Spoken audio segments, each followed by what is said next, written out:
Both Madam Web and Morbius have shown that Sony is struggling to get their non-MCU Spider-Man spin-offs working. Though some point to the characters Sony chose to base movies on as the problem, superhero movies based on lesser-known properties like Guardians of the Galaxy or Shang-Chi and The Legend of the Ten Rings have been successful. The main problem seems to be the actual quality of Sony's Spider-Man universe movies. Both Morbius and Madam Web have been critically panned, and not without reason. Morbius was largely regarded as a joke online and failed to connect with audiences, with the prospective teases for a Morbius 2 movie seemingly falling to the wayside as a result.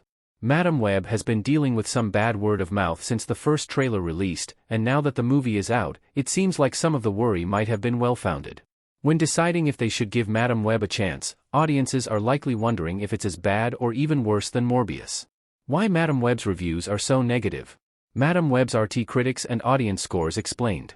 Madam Web's initial critic reviews were overwhelmingly negative, earning it a 17% positive score from critics on Rotten Tomatoes. Many negative Madam Web reviews from critics point to the poor structure of the plot and the film's clunky dialogue as part of the issue. There are a lot of times when Madam Web over-explains itself to the audience, leading to unnatural-sounding lines that contrast sharply with some of the more naturalistic dialogue. Other critics describe the characters as feeling hollow, pointing to a seeming lack of enthusiasm from the cast. The audience score for Madam Web is more positive than the critic score, though it is hard to say that there is a full consensus at the moment. There are only a few verified reviews, likely because Madam Web has only just come out. Some of the audience reviews praised the film for feeling different, and expressed that it was better than they thought it might be. A lot of the negative reviews don't get too specific about what the reviewers didn't like about the movie, but it would seem that Madam Web is struggling to connect with some viewers. Why Morbius's reviews are so negative? Morbius's RT critics and audience scores explained. One sentiment that comes up in a lot of Morbius's critic reviews on Rotten Tomatoes is that the movie was boring and generic. It earned an even lower score from critics than Madam Web, sitting at 15% positive reviews. Critics pointed to the characters as part of the reason as to why Morbius felt so uninteresting, stating the characters felt too shallow and were overshadowed by the film's constant stream of exposition. Critics also mentioned that, despite having strong actors like Matt Smith, the cast fails to deliver solid performances. Morbius' audience score is significantly higher than its critic score. However, it might not all be genuine praise. There are several reviews heaping exaggerated praise on the movie and then citing the fake "it's Morbin time" line as part of their reason for loving the movie. These fake reviews certainly inflate the audience score a bit.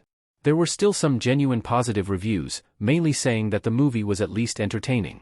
This is likely due to the film's fast pace and frequent enough action to keep viewers' attention, even if not engaging them on a deeper level. Morbius is actually worse. Though both Morbius and Madam Web have similarly low scores, Morbius still stands out as the worst movie of the two. Part of this has to do with the film's poor pacing.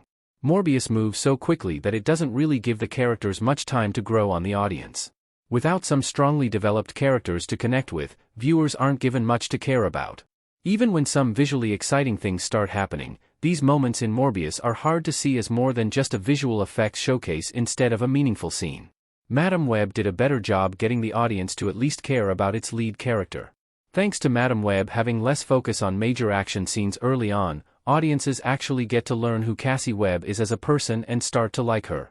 Dakota Johnson's charisma bleeds over into Cassie, making a somewhat unlikable character on paper easier to relate to, especially since Madam Web also takes time to show Cassie being kind to a stray cat. While heavy-handed and cliché, it at least does a better job making viewers like Cassie than anything Morbius did for Michael.